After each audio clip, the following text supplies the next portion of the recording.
qui nous attendent depuis 10h50. Et nous laissons toute la gloire, toute la puissance à l'Éternel. Nous avons tout simplement passé un bon moment dans l'adoration et dans la louange. Et nous voulons laisser au souffle de Dieu, à l'Esprit Saint, toute la latitude de nous parler ce matin, Amen. De nous enseigner. Amen. Nous voulons que la chair et le sang se taisent. Amen. Nous voulons que tes soucis, tes problèmes, tes inquiétudes soient déposés sur le Seigneur Jésus-Christ. L'Éternel veut que ta vie soit une vie de paix, ta vie soit une vie de grâce, ta vie soit une vie de liberté. L'Éternel veut que tu identifies ceux qui ne te veulent pas du bien, ceux qui veulent ta destruction. L'Éternel veut te donner des armes pour que tu obtiennes la victoire. Ainsi, le thème de ce matin, c'est vaincre l'esprit de sorcellerie qui travaille contre ta vie. Ce sera la première partie. Et à ce sujet, l'Éternel a choisi de nous amener dans la Bible, dans le livre de Nombres, chapitre 22. Nous allons lire les versets 1 au verset 20. Et là, nous voulons parler du sorcier le plus grand de toute l'histoire du monde. Il s'appelle Balaam. Et nous voulons bénir l'Esprit de Dieu qui agit et qui travaille. Parce que lorsque, pendant l'adoration, nous avons entendu le chant « Il le fera encore », nous nous sommes rappelés lorsque ce chant était exécuté en son temps, il y avait le texte de Nombres 23 qui était cité, qui nous rappelle que Dieu n'est pas un homme pour mentir, ni fils de l'homme pour se repentir. Ce qu'il a dit, ne le fera-t-il pas? Ce qu'il a dit, ne le fera-t-il pas? Je préfère lire le texte exact. Ce qu'il a déclaré, ne l'exécutera-t-il pas? Bien-aimé, Dieu dit, Dieu déclare. Ce sont les forces de l'Éternel, les forces de la parole de l'Éternel. Et ce qui est vraiment terrible dans cette histoire, dans ce qui se passe en ce moment-là, c'est le fait que celui qui confesse cela n'est pas un enfant de Dieu. Celui qui confesse ces paroles n'est pas un chrétien. Celui qui confesse ces paroles n'est pas un convaincu de l'Éternel. C'est un grand sorcier, un grand devin à l'époque, un prophète selon les gens de son temps, et que la Bible présente comme un faux prophète. Bien-aimé dans le Seigneur, l'Éternel est vivant. La miséricorde de l'Éternel dure à toujours, et elle se renouvelle chaque matin. Donc, mon frère, ma soeur, tu n'as rien à craindre.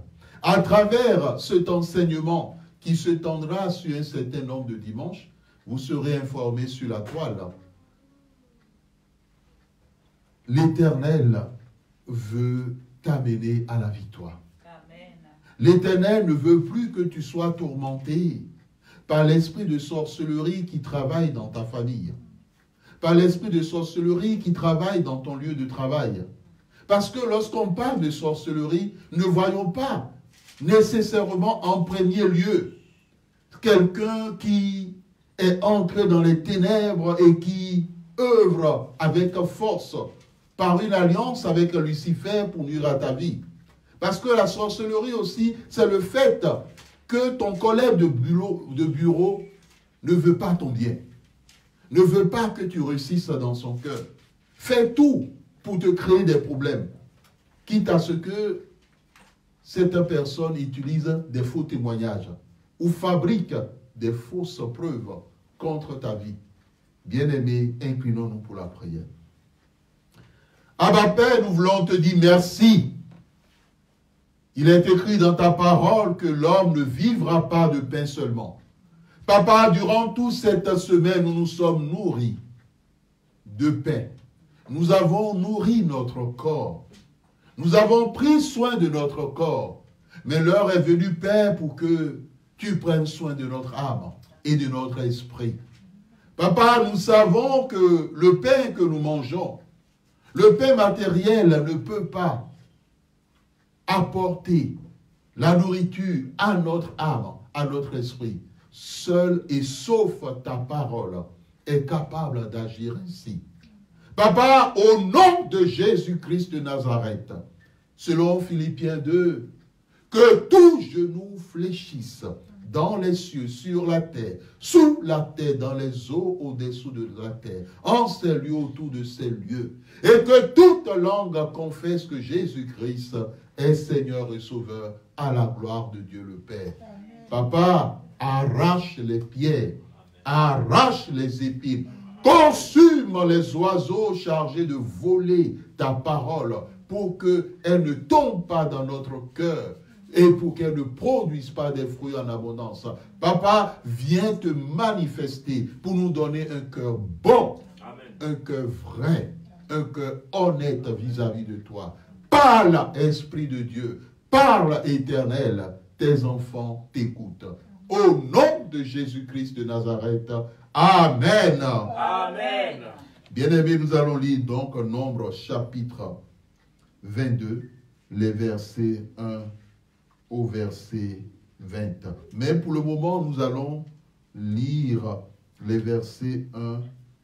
Allons-y jusqu'au verset 20. Allons-y.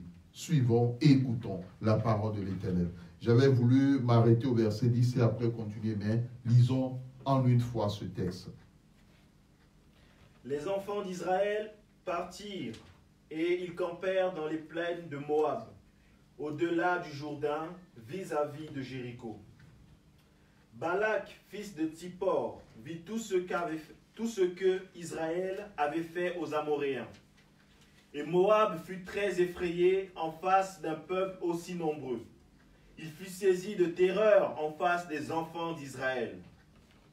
Moab dit aux anciens de Madian, « Cette multitude va dévorer tout ce qui nous entoure, comme le bœuf broute la verdure des champs. » Balak, fils de Tsippor, était alors roi de Moab. Il envoya des messagers auprès de Balaam, fils de Béor, à Pétor sur le fleuve, dans le pays des fils de son peuple, afin de l'appeler et de lui dire, « Voici un peuple est sorti d'Égypte. Il couvre la surface de la terre et il habite vis-à-vis de moi. Viens, je te prie, maudis-moi ce peuple, car il est plus puissant que moi. Peut-être ainsi pourrais-je le battre et le chasserai-je du pays, car je sais que celui que tu bénis est béni et que celui que tu maudis est maudit. » Les anciens de Moab et les anciens de Madian partirent, ayant avec eux des présents pour le devin. Ils arrivèrent auprès de Balaam et lui rapportèrent les paroles de Balak. Balaam leur dit, « Passez ici la nuit et je vous donnerai réponse d'après ce que l'Éternel me dira. » Et les chefs de Moab restèrent chez Balaam. Dieu vint à Balaam et dit, « Qui sont ces hommes que tu as chez toi ?» Balaam répondit à Dieu, « Balak, fils de Tsippor, roi de Moab, les a envoyés pour me dire, « Voici un peuple est sorti d'Égypte, et il couvre la surface de la terre. Viens donc, maudis-le. Peut-être ainsi pourrais-je le combattre, et le chasserai-je. » Dieu dit à Balaam, « Tu n'iras point avec eux, tu ne maudiras point ce peuple, car il est béni. » Balaam se leva le matin et il dit au chef de Balak, « Allez dans votre pays, car l'Éternel refuse de me laisser aller avec vous. » Et les princes de Moab se levèrent, retournèrent auprès de Balak et dirent, « Balaam a refusé de venir avec nous. » Balak envoya de nouveau des chefs en plus grand nombre et plus considérés que les précédents. Ils arrivèrent auprès de Balaam et lui dirent, « Ainsi parle Balak, fils de Tsippor, que l'on ne t'empêche donc pas de venir vers moi, car je te rendrai beaucoup d'honneur, et je ferai tout ce que tu me diras. Viens, je te prie, maudis-moi ce peuple. » Balaam répondit et dit au serviteur de Balak, « Quand Balak me donnerait sa maison pleine d'argent et d'or, je ne pourrais faire aucune chose, ni petite, ni grande, contre l'ordre de l'Éternel, mon Dieu. Maintenant, je vous prie, restez ici cette nuit, et je saurai ce que l'Éternel me dira encore. » Dieu vint à Balaam pendant la nuit et lui dit, « Puisque ces hommes sont venus pour t'appeler, lève-toi, va avec eux, mais tu feras ce que je te dirai. » Amen. Amen. Nous remercions notre frère. Ce sera le seul texte.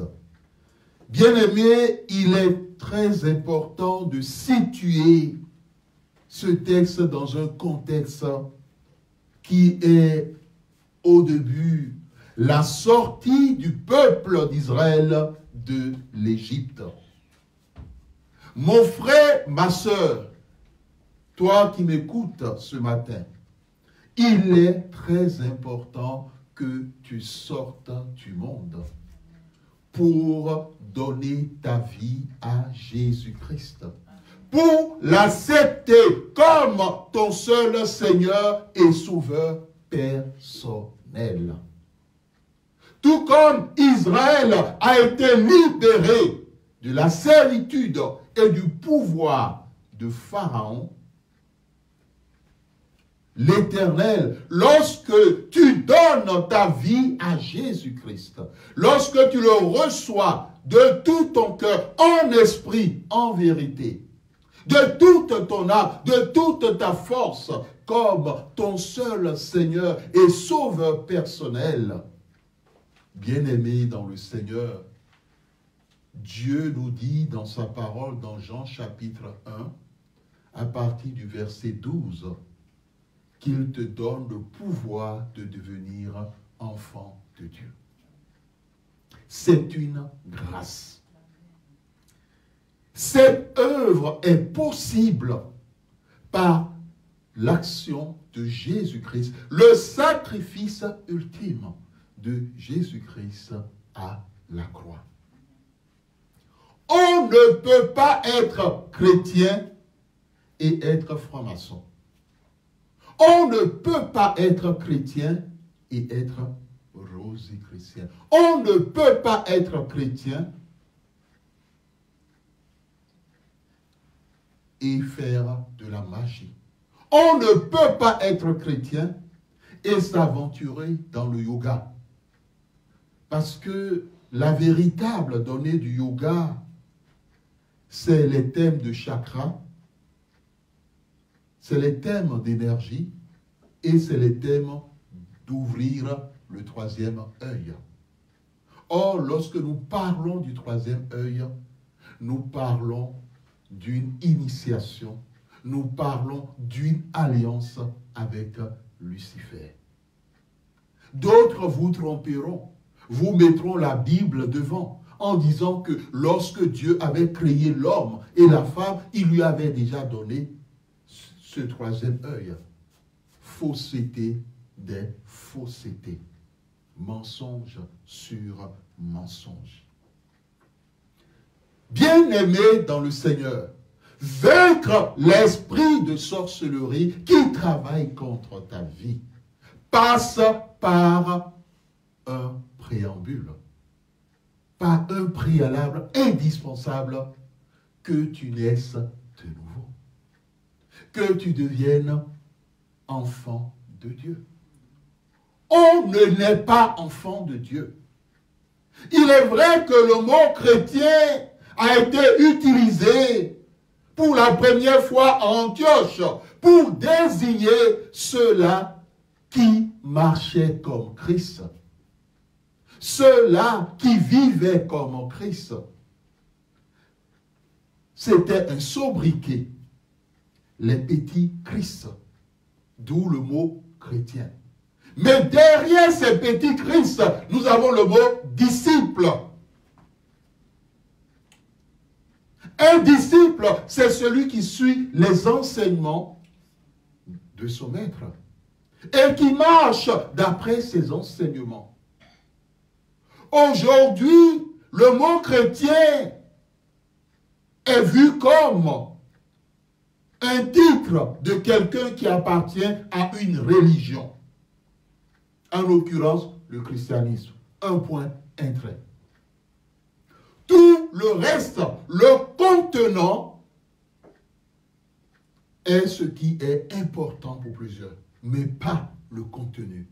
Vivre comme Christ, vivre la communion fraternelle, vivre le partage du pain, vivre la vie de prière, de jeûne et de méditation de la parole de Dieu.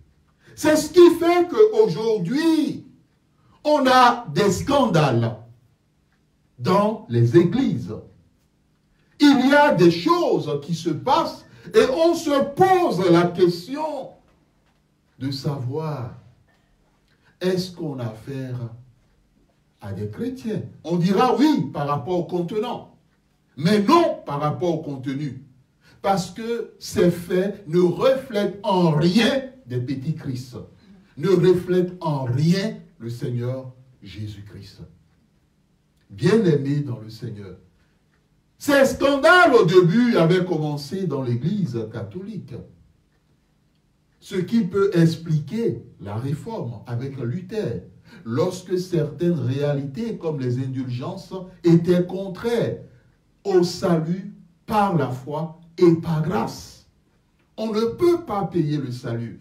Jésus-Christ a été le prix que Dieu a donné pour ta liberté. Aujourd'hui, les gens sont prêts à idolâtrer des hommes, mais à s'éloigner du Créateur de toutes choses, l'Éternel Dieu. Notre prière, c'est que l'Esprit de Dieu visite chaque nation, visite chaque continent, chaque pays, afin d'allumer le feu du réveil de l'Éternel, afin que l'Éternel visite chaque être humain, même au travers des songes, des visions, pour que les gens reviennent à Jésus-Christ, pour que tous reviennent à Jésus-Christ. Je disais que cela, de la part de l'Éternel, je disais que cela avait commencé dans l'Église catholique, compte tenu de plusieurs éléments que les gens n'ont pas aimés au temps de Luther. Mais aujourd'hui, cela est encore pire dans les églises évangéliques et pentecôtistes. Il y a des choses qui se passent. Mais quand on apprécie ces choses qui se passent, on se dit que la sorcellerie est rentrée dans l'église. On se dit que les sorciers se sont infiltrés dans l'église pour la détruire. On se dit aussi que les sorciers sont allés très loin. Parce qu'ils sont aujourd'hui des ministres du culte. Ils sont apôtres. Ils sont prophètes. Ils sont pasteurs. Ils sont évangélistes. Ils sont docteurs. Ils sont bishops, archibishops. Ils sont évêques, ils sont archevêques.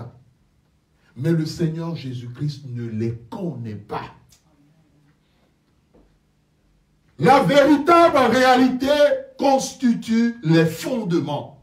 Est-ce que tu as été appelé par l'Éternel? Si oui, pourquoi aujourd'hui tu as fait alliance avec le diable pour que ton église soit remplie? Pourquoi es-tu entré dans la sorcellerie en faisant un pacte avec Lucifer pour avoir beaucoup d'argent, pour vendre des armes que le Seigneur t'a confiées, pour avoir le pouvoir d'opérer des miracles, des guérisons, des délivrances. Ce sont des dons, ce sont des ministères que le Saint-Esprit donne à qui il veut et comme il veut. Il y a des chrétiens qui ont été dans des églises pour être libérés de leur fardeau. Mais au contraire, on les a chargés encore plus. Et ils sont sortis pire. La situation était devenue grave. Mais ce n'est pas nouveau. La Bible nous l'a dit avec Paul dans l'épître aux Thessaloniciens, que celui qui est le fils de la perdition ira même à s'installer à l'autel dans le temple. Et c'est ce qui se passe aujourd'hui. Comment comprendre que des fidèles broutent des herbes comme s'ils étaient des moutons? Comment comprendre qu'on demande aujourd'hui, par rapport à ce qui est à la mode, aux enfants de l'Éternel de bâtir des autels? Est-ce que le sacrifice de Jésus-Christ n'est pas suffisant? Parce que qui dit autel dit sacrifice. Comment comprendre que des gens prêchent au nom de Jésus-Christ en ayant un cobra vivant à côté d'eux? Et que ceux qui écoutent trouvent cela normal. Mais je dis non, tous ceux-là ont été envoûtés. Ils ont été ensorcelés. Comment comprendre que des bergers prêchent nus dans le temple et que les fidèles trouvent que cela est normal? Abomination, ignominie, impiété sur impiété. Comment comprendre qu'un berger prêche en montant sur le dos des fidèles? Et les fidèles sont accroupis comme des moutons, pendant que lui, il est debout sur eux, en mocassin. Où allons-nous? Abomination sur abomination. Nous, notre prière, nous ne sommes pas juges, mais nous parlons de la part de l'Éternel. C'est que l'Éternel juge toutes ces personnes. Amen. Pour libérer son peuple, Amen, qu'ils ont envoûté, qu'ils ont ensorcelé, amen, qu'ils ont entraîné dans des alliances amen. démoniaques, sataniques, obscures, pour que ceux pour qui Jésus-Christ a payé le prix puissent vivre. Amen. Parce que le sacrifice de Jésus-Christ, c'est pour tout le monde entier. Jean 3,16 nous le dit, car Dieu a tant aimé le monde qu'il a donné son Fils Jésus-Christ, son Fils unique, afin que quiconque croit en lui ne périsse point, mais qu'il ait la vie éternelle. Balaam pratiquait la divination par les mains. Sa parole était puissante et elle détruisait. Sa renommée était sans faille. C'est ce pourquoi le roi Balak fait appel à lui. Balaam signifie qui détruit le temple, qui avale. C'est un personnage biblique présenté comme prophète de Pétor en Mésopotamie. Il est connu en dehors de la Bible par les inscriptions de Dei Allah, inscriptions en écriture araméenne, découvertes sur le site archéologique de Dei Allah en Jordanie, dans la vallée du Jourdain, en 1967, par une équipe néerlandaise et conservé au musée archéologique d'Amman. Donc, ces inscriptions mentionnent les visions de Balaam. Donc, au fond, c'est un personnage qui a existé. Habituellement, les gens présentent la Bible comme un ramassis d'histoires racontées et de fictions mélangées et puis tout. Des choses qui ne sont pas vraies, qui n'ont jamais été. Mais bien aimé, l'apôtre Paul a existé. Il a écrit les épîtres de sa main et nous les avons aujourd'hui. Amen. Amen. Balaam a existé. Ce n'est pas une fiction. Ce puissant sorcier, ce puissant devin a existé en réalité. Historiquement, les faits sont prouvés. C'est le type du faux prophète Balaam, ami de l'argent, des honneurs, qui œuvre pour que, au niveau de l'autre, que rien ne marche, que l'autre vive que des oppositions, vive des obstacles, que l'autre ou l'humain vive la défaite. Dans la Bible, en dehors de ce personnage très puissant, dans l'obscur, qu'est Balaam, nous avons une autre, mais cette fois-ci, celle-là, elle est une femelle. On l'appelle Jézabel, dont le nom signifie chaste et sans cohabitation. Elle était une fausse prophétesse, épouse d'Akab, reine cruelle, idolâtre, championne dans le sacrifice des enfants, des premiers-nés, pour le culte de Baal et d'Astaroth ou d'Astarté, et qui persécutait les prophètes de l'Éternel. Quant à Balak, le roi, son nom signifie celui qui dévaste, celui qui gaspille. Cela veut dire que quand il s'en prend à une nation, il ne laisse rien sur son passage. Il détruit tout. Balak, il descend de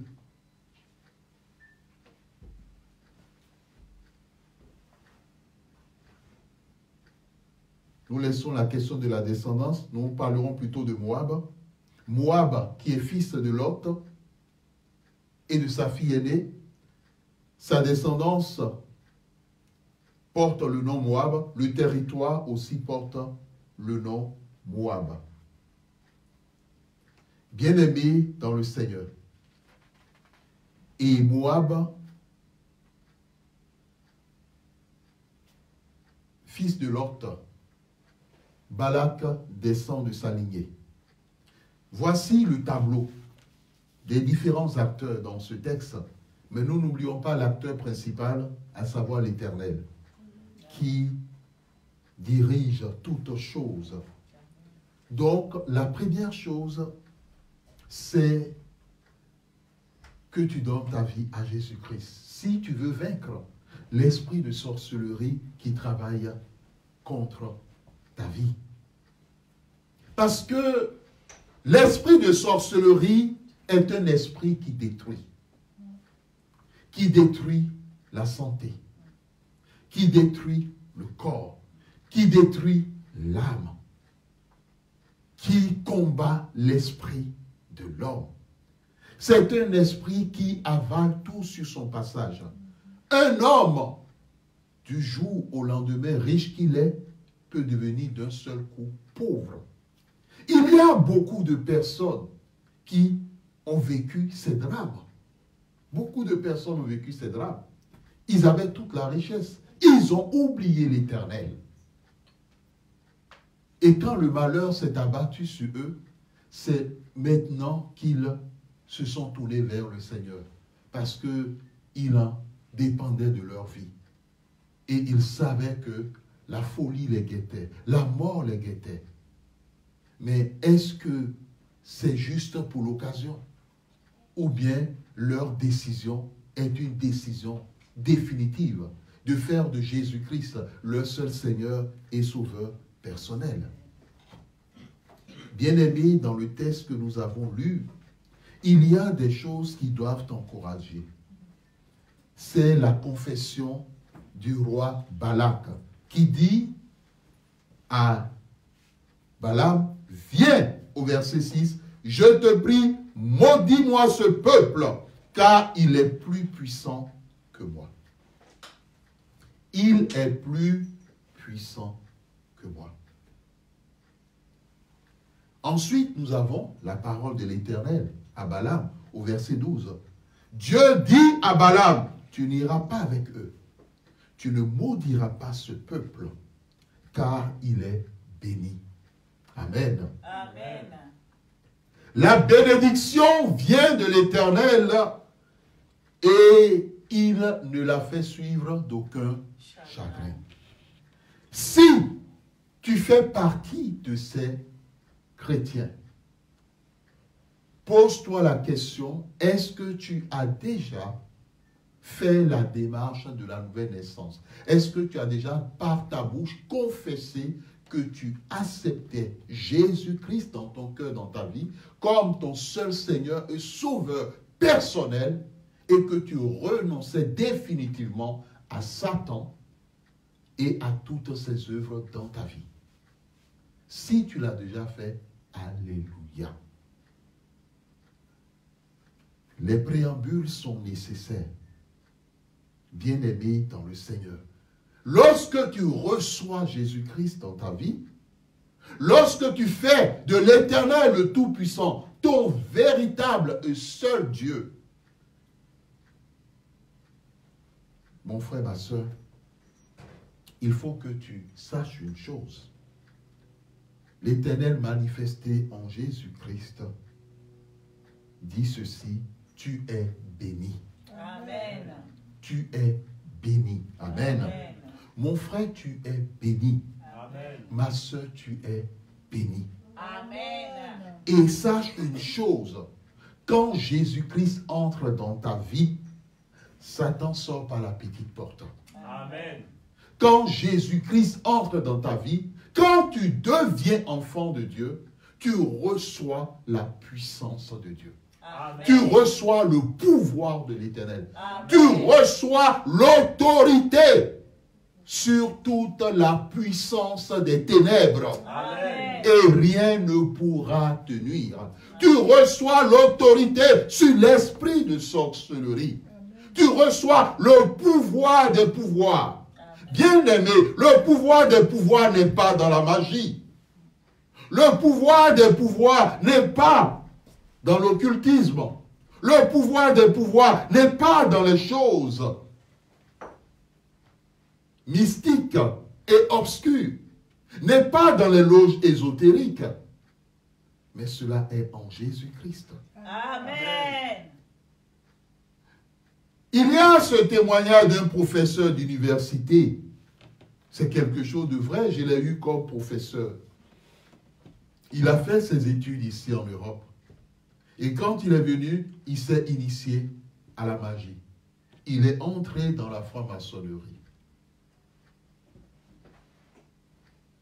Il est allé loin parce que il est arrivé à entrer dans le club de ceux qui font les voyages astraux, avec tout ce que cela implique. Lavoisier l'a dit, rien ne se perd, rien ne se crée, tout se transforme. La nature a horreur du vide. Tu sors de ton corps ne peut pas rester inerte. Il faut qu'un autre esprit occupe la place. Le vide est toujours comblé. Et ce professeur, avec tout ce qu'il a pu acquérir comme expérience dans la science occulte, se croyait intouchable. Parce qu'à un moment donné, il a eu un problème avec son propre père. Son père, à un moment donné, a distribué un héritage à plusieurs de ses enfants, dont lui. Mais du jour au lendemain, après des années, son père a décidé de s'accaparer de l'héritage qu'il lui a donné et de le vendre parce qu'il avait besoin d'argent. Ce professeur savait pourtant que son père était un initié. dans la sorcellerie et que l'esprit de sorcellerie travaillait efficacement dans sa vie. Mais il se dit, mais avec tout ce qu'il a pu acquérir comme science occulte, et que lui-même ayant l'esprit de sorcellerie dans sa vie, il aura le déçu, parce que pour lui, sa sorcellerie est plus moderne que la sorcellerie de son père. Lors d'un cours, il nous faisait des cours à l'époque sur la philosophie et sur les philosophes antiques. Il nous racontait les difficultés qu'il avait son père, les situations qu'il rencontrait. Comment est-ce que son père lui envoyait des serpents de façon mystique et que lui répliquait. Comment est-ce qu'au travers d'un miroir, il voyait tout ce que son père préparait contre lui. Et comment est-ce que par voyage astral, il arrivait à contrecarrer. Alors, quand il parlait, j'ai levé la main, simple étudiant, je lui ai dit, j'étais en première année d'université, je lui ai dit, monsieur le professeur, je vais vous raconter une histoire. J'ai été invité par une famille pour une séance de prière. Et quand nous y sommes allés, nous avions prié pour cette famille, parce que cette famille était combattue par l'esprit de sorcellerie. Et je lui ai dit, Satan ne donne rien gratuitement. Et que quand il donne un peu, c'est pour récupérer plus que ce qu'il a donné. Et qu'au moment donné, quand il veut détruire, il détruit ceux qui lui font confiance. Alors je lui ai dit, à la fin de la prière, avec cette famille, au moment où je voulais sortir de la maison, j'ai reçu un coup au niveau de la poitrine et dans la zone du cœur. Une douleur intense, comme si j'avais été frappé. Et cela commençait à me faire très mal. Alors je voulais sortir, alors je lui ai dit, il y a une personnalité qu'on appelle le Saint-Esprit. On la trouve dans la Bible. Et que lorsqu'on devient enfant de Dieu, on reçoit l'Esprit de Dieu. Et que le Saint-Esprit nous parle quand nous avons une communion permanente au travers de la prière avec Dieu. La voix du Saint-Esprit me parle et me dit, comme Jésus l'a dit, les brebis entendent sa voix. Quand on devient enfant de Dieu, on est une brebis du Christ. La voix du Saint-Esprit me dit, ne sors pas de cette maison sans avoir prié. Et comme dans Luc 10, à partir du verset 19, Jésus a donné à tous ceux qui sont enfants de Dieu, tous ceux qui sont disciples, le pouvoir de marcher sur les serpents, d'écraser toute la puissance des ténèbres, de chasser les démons, de guérir les malades. Je lui ai dit, j'ai mis la main sur la partie où je sentais des douleurs. Et j'ai commencé à prier. Et j'ai pris autorité sur l'esprit de sorcellerie. Et je lui ai demandé de sortir de mon corps. À l'instant même, après avoir prié, j'ai vu un anneau, comme une bague, sorti physiquement. Je l'ai vu physiquement sorti et tomber sur le sol. Comme c'était un sol en ciment, cela a fait du bruit. Cela a tourné, et quand cela s'était arrêté, cela a disparu. Et je lui ai dit que le diable ne peut pas chasser le diable. L'esprit de sorcellerie ne peut pas chasser l'esprit de sorcellerie. Et que comme son père était initié dedans depuis longtemps, il risque de ne pas remporter cette bataille. Vaut mieux plutôt qu'il se confie à Jésus-Christ. Et quand je le lui ai dit, il a souri. Il n'a pas pris ce que nous lui avons dit au sérieux.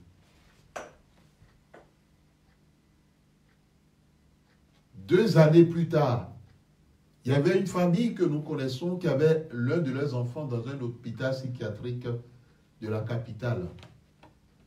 appelée Jaco. C'est dans une nation qui est le Bénin. Et quand nous étions allés rendre visite, l'Éternel nous a fait la grâce de visiter beaucoup de pays. Nous étions allés lui rendre visite et nous avons beaucoup d'enfants de Dieu dans différents pays.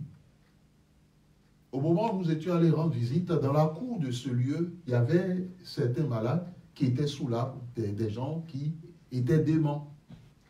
Je dirais des gens qui étaient fous, des personnes folles, perdues, le regard hagard. Et qui est-ce que je vois sous un arbre? C'était ce professeur de philosophie. Méconnaissable. Avec ses lunettes, il était assis. En fin de compte, son père a réussi son coup sur sa vie. Il est devenu fou. Mais lorsque toi, tu donnes ta vie à Jésus-Christ, alors sache que tu es plus puissant que tes ennemis. Amen. Tu es plus puissant que tes adversaires. Amen. Tu es plus puissant que l'esprit de sorcellerie. Amen. Parce que l'Esprit de Dieu est en toi. Amen. Celui qui a vaincu Satan est dans ta vie. Amen.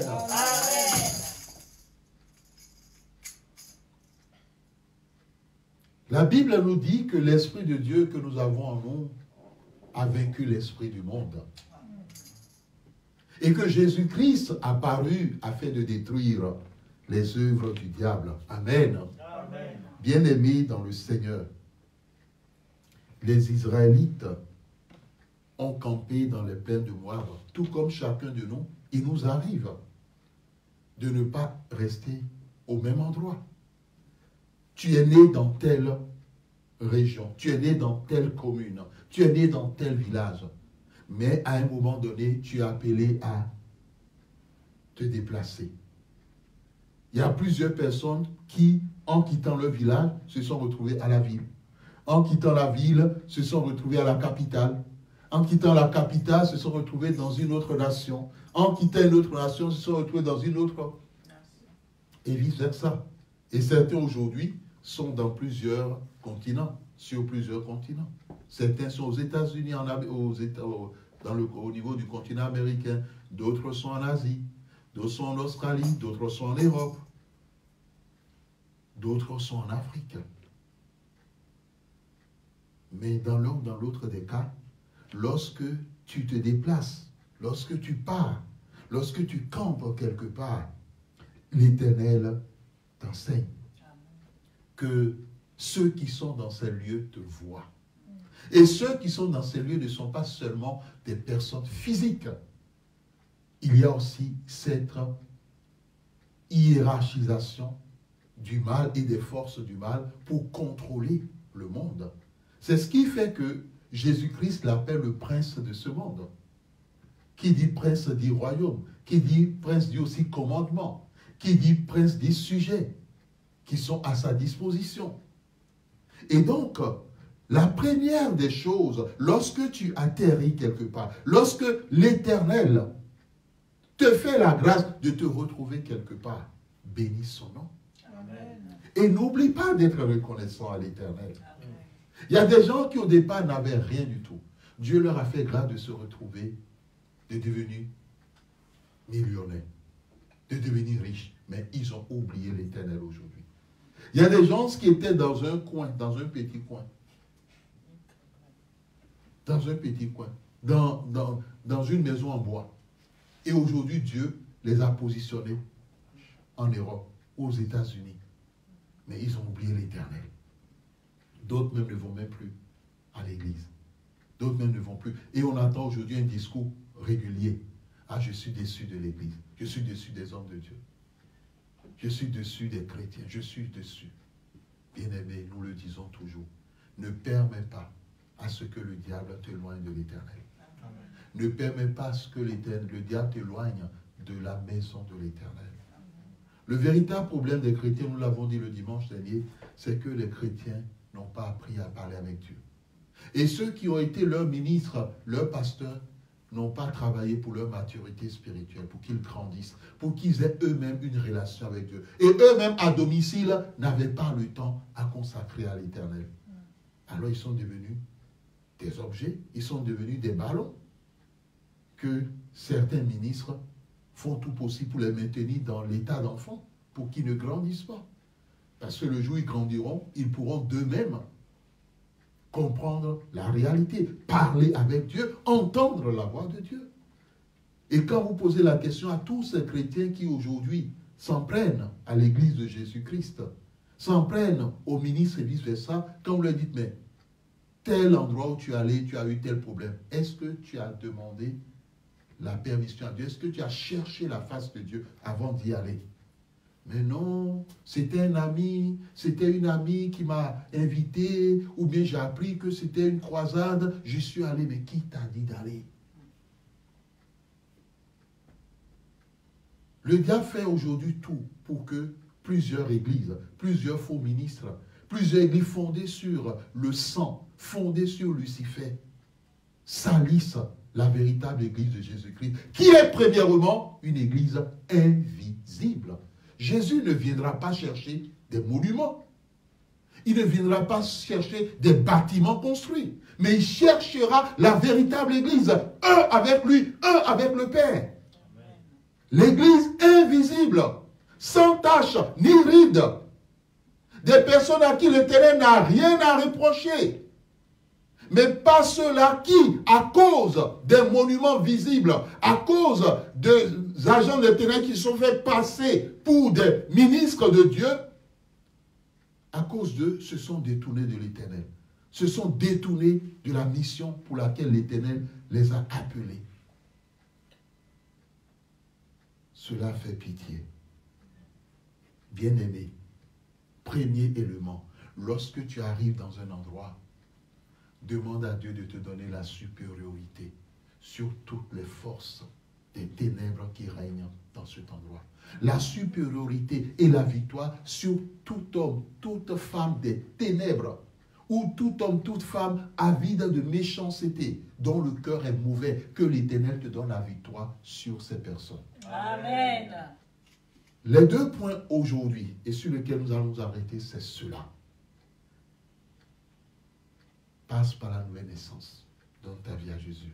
Là, tu reçois le titre de prince et de princesse de Dieu. Tu reçois le titre, le pouvoir du nom de enfant de Dieu. Parce que tu peux être chrétien sans être enfant de Dieu. Enfant de Dieu parce que de ta bouche, tu as confessé et tu as reçu Jésus-Christ comme ton Seigneur et Sauveur personnel. Deuxième enseignement que l'Éternel t'a donné ce matin. Il faut que tu atteignes la maturité. Troisième enseignement. Quand tu arrives dans un endroit, d'abord, avant même d'aller dans cet endroit, demande à l'Éternel, quand tu es chrétien, parle avec Dieu. Le véritable problème des chrétiens aujourd'hui, c'est qu'ils n'ont pas une communion avec Dieu. Ils n'ont pas une vie de prière constante. Ils n'ont pas une vie de méditation de la parole de Dieu constante.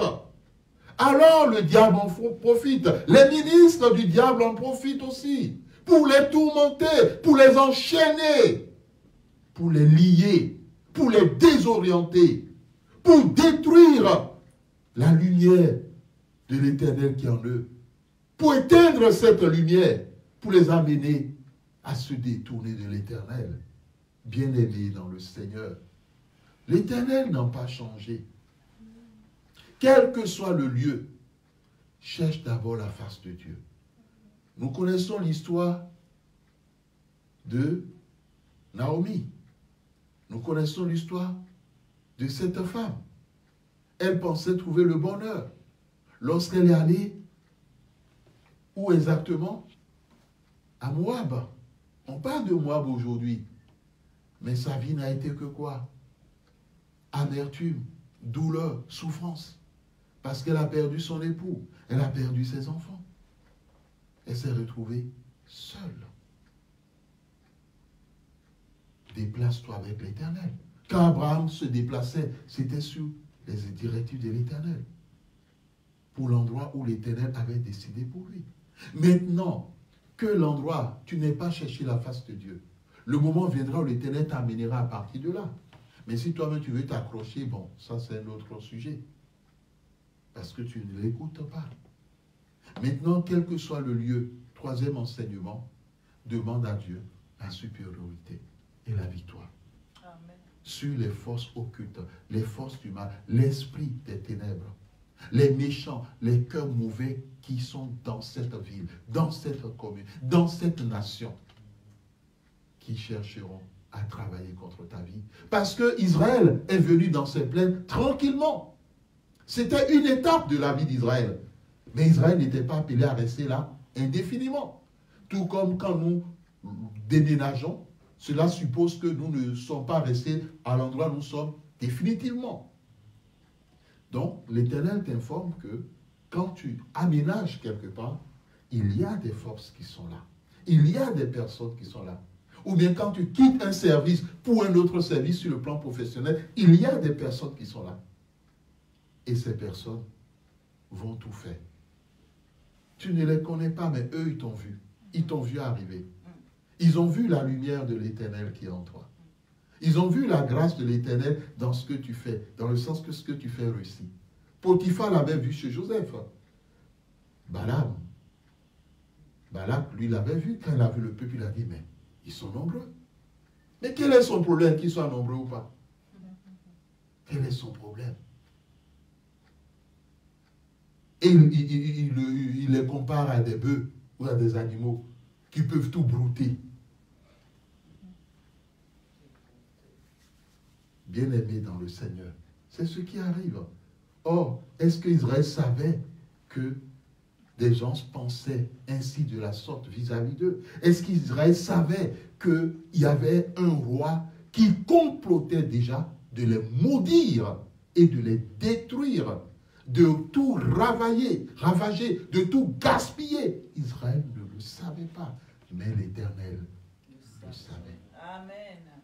Tu ne sais pas tout ce qui se passe contre toi dans le lieu où tu résides, mais l'Éternel sait toutes choses. Amen. Alors il est temps que tu lui demandes de te donner la victoire. Amen. La supériorité sur toutes les forces et tous les agents des ténèbres, sur tous ceux-là qui ne te veulent pas du bien, mais qui te veulent uniquement du mal. À Dieu soit la gloire au nom de Jésus-Christ de Nazareth. Amen. Amen.